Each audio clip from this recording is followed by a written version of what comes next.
Hi అండి, welcome to Tanmay studio. ఈరోజు మనం custard powder chocolate ice cream ఏ విధంగా తయారు చేయాలో చూద్దాం. దీన్ని తయారు చేయడానికి పాలు, కస్టర్డ్ పౌడర్ తీసుకోవాలి.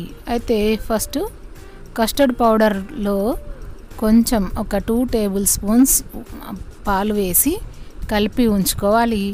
తర్వాత పాలను మరిగించుకొని దాంట్లో ఈ కస్టర్డ్ పౌడర్ మిశ్రమాన్ని వేసుకోవాలి.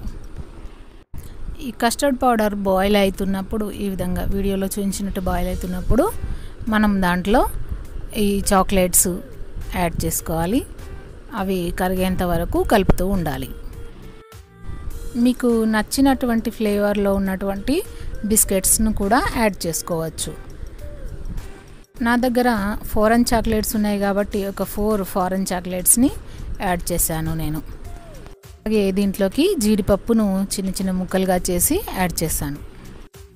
తర్వాత చాక్లెట్ టేస్ట్ రావడానికి డార్క్ ఫ్యాంటసీ బిస్కెట్స్ ఉన్నాయి, వాటిని ఇలా మ్యాష్ చేసి వేస్తున్నాను.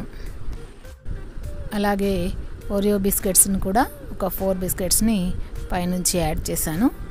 ఇప్పుడు ఈ మిశ్రమం మొత్తం మరుగుతుంది కదా, దీన్ని ఒక చల్లని వాటర్ తీసుకున్నటువంటి బౌల్లో పెట్టేసేయాలి. ఈ మిశ్రమం చల్లారిన తర్వాత ఒక 4 అవర్స్ డీప్ ఫ్రిడ్జ్లో ఉంచితే custard powder chocolate ice cream ready. మీరు కూడా ట్రై చేయండి. ఈ వీడియో కనుక మీకు నచ్చినట్లయితే ప్లీజ్ లైక్ చేయండి, షేర్ చేయండి అండ్ సబ్స్క్రైబ్ చేయండి.